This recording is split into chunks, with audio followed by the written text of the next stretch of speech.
জয় শ্ৰী ৰাধা কৃষ্ণ। পুৰুষ মানে ভোক্তা আৰু মহাপুৰুষ মানে পৰম ভোক্তা পৰমেশ্বৰ ভগৱান শ্ৰীকৃষ্ণ।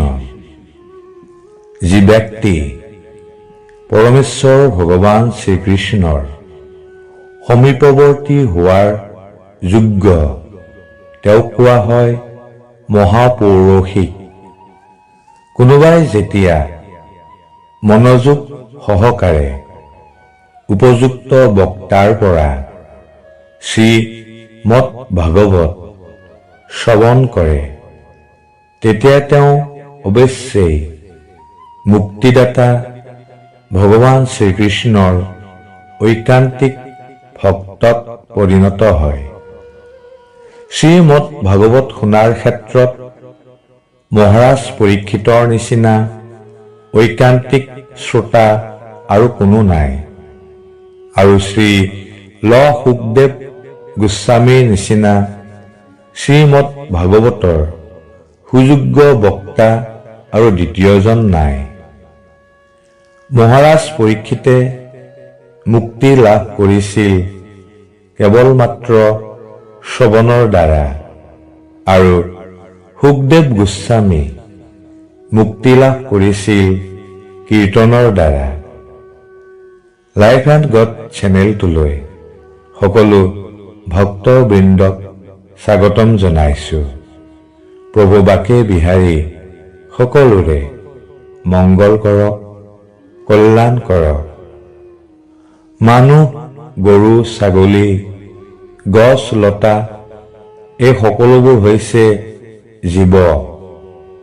জীৱই মনুষ্য দেহ বা শৰীৰ লাভ কৰাটো দুৰ্লভ, কিন্তু ইয়াতকৈ কঠিন মনুষ্যত্ব, আৰু তাতকৈ অধিক কঠিন হ'ল ব্ৰাহ্মণত্ব লাভ।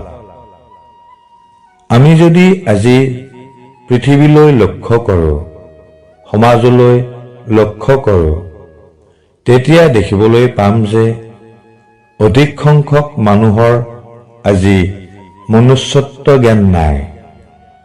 কলিযুগৰ প্ৰভাৱত আমি বেছি সংখ্যক মানুহেই বিপথগামী। আজিৰ মানুহে যিকোনো কাম কৰিবলৈ ভয় নকৰে, কাৰণ তেওঁলোকে বিশ্বাস নকৰে যে ভৱিষ্যত তেওঁলোকে কৰা কৰ্মৰ ফল ভোগ কৰিবই লাগিব। আজি আমি ভগৱানক বিশ্বাস নকৰোঁ, যাৰ ফলত আজি সমাজত এক ভয়ংকৰ পৰিৱেশৰ সৃষ্টি হৈছে। কিন্তু আমি এবাৰো ভাবি নাচাওঁ যে আমি কৰা কৰ্মৰ ফল এদিন নহয় এদিন ভোগ কৰিবই লাগিব। আজি আমি যি সমস্যাৰ সন্মুখীন হৈ আহিছোঁ, দুখ সুখ ভোগ কৰি আহিছোঁ, সেইবোৰ পূৰ্বতে কৰা কৰ্মৰ ফলৰ কাৰণে। আৰু বৰ্তমান যি কৰ্ম কৰি আছোঁ তাৰ ফলো ভৱিষ্যত ভোগ কৰিবই লাগিব। জীৱই যে এটা কুকুৰৰ শৰীৰ বা মেকুৰীৰ শৰীৰ অথবা গছলতা আদিৰ শৰীৰ লাভ কৰে, ইয়াৰ কাৰণ জীৱই পূৰ্বজন্মত কৰা কৰ্মৰ ফল। এজন মানুহ এনেই ধন সম্পদৰ অধিকাৰী নহয়, বিদ্বান পণ্ডিত নহয়, এয়া তেওঁলোকে পূৰ্বতে কৰা সুকৰ্মৰ ফল।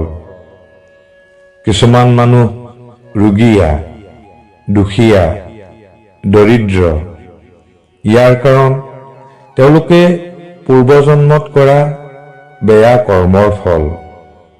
আমি এইবোৰ বিশ্বাস নকৰিব পাৰোঁ, মানি নল'ব পাৰোঁ, কিন্তু এয়াই পৰম সত্য।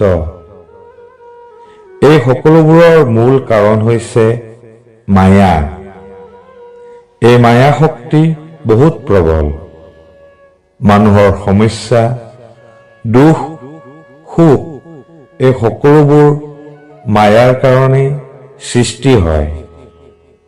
জীৱ হৈছে পৰমেশ্বৰ ভগৱানৰ সনাতন অংশ, কিন্তু আমি এই কথা পাহৰি গৈছো আৰু ইয়াৰ কাৰণে আমি অনাদি কালৰ পৰাই মায়াত বন্দী হৈ আছো।